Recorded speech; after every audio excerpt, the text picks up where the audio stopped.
Now back to our interview about brain aneurysms after actor Tom Sizemore suffered one last Saturday.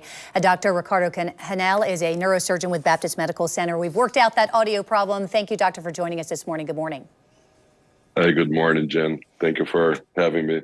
First, would you explain the warning signs of a ruptured aneurysm? Yeah, so unfortunately, very often there's no warning signs. First is the big bleed, but it can happen that the patient had sudden onset of headache. The key word here, a headache, if you have one and you're not a headache person, or a change on the flavor, as I like to explain to my patients, change on the headache that comes sudden, that could be a warning sign of an aneurysm that is about to rupture. This typically comes with nausea, vomiting, a stiff neck. Sometimes this little blab, this little balloon can be pinching a nerve and give you double vision. Those are typically symptoms of that. And are there any risk factors that increase someone's chances of developing a brain aneurysm? Absolutely. Cigarettes is number one. High blood pressure is related to that. Very important for people to be aware. This does run in families. Crack and cocaine consumption can lead to that as well. And as everything else, when we get older, we get more prone for medical problems. I know obviously you've not treated Tom Sizemore, but is there anything that you can glean about his condition when doctors say it's wait and see, and this happened last Saturday? Yeah, it's tough to say without seeing him, but he probably had a bad bleeding. And unfortunately, 4 out of 10 people, they bleed, they die before care. And depending on the severity of the bleeding, if it's a bad bleeding, it can take months for people to recover. So my guess that he's in a bad clinical situation, and they will give time for him to improve. Are they more common among a certain group of people, whether it be age, men, women? Definitely ladies, 7 to 3. If you take 10 people with an aneurysm, 70 to 80% of those are ladies. We don't know exactly why, but we definitely know that it's more females than boys.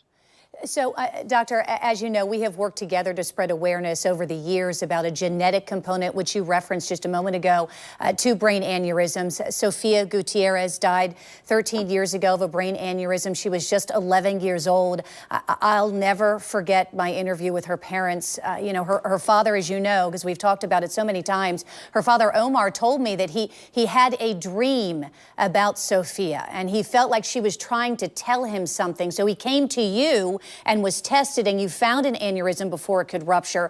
Honestly, Omar believes that his daughter saved his life. Would you explain this genetic component to aneurysms?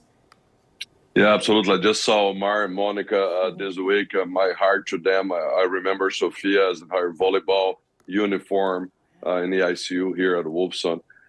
Unfortunately, it does run in families, and not very many people know about that. So if you have one family degree, if mom had an aneurysm, you as a person have a 50% higher chance of having an aneurysm. If you have 2 family members, then it doubles your odds of having an aneurysm. It's very important. We're working with state of Florida through a grant of state of Florida with the Trinity Hoblet Foundation here at Baptist to raise awareness. We're screening people, and we have this openly available. If you have a family history of somebody with brain aneurysm, through a grant of state of Florida, we're screening people for that.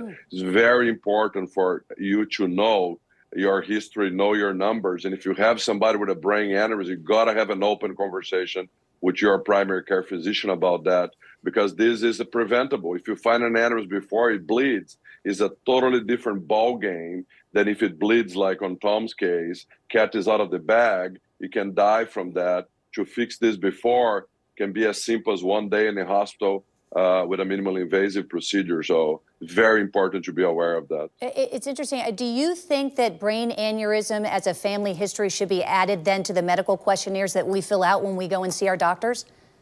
That's our quest, Jen. Thank you for the question. I think it should be.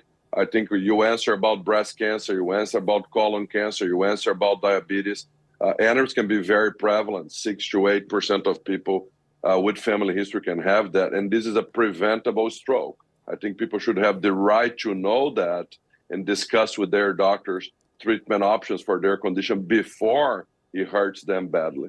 Dr. Ricardo Hanel, neurosurgeon with Baptist Medical Center, thank you for your time this morning. And I want to point out, it not even just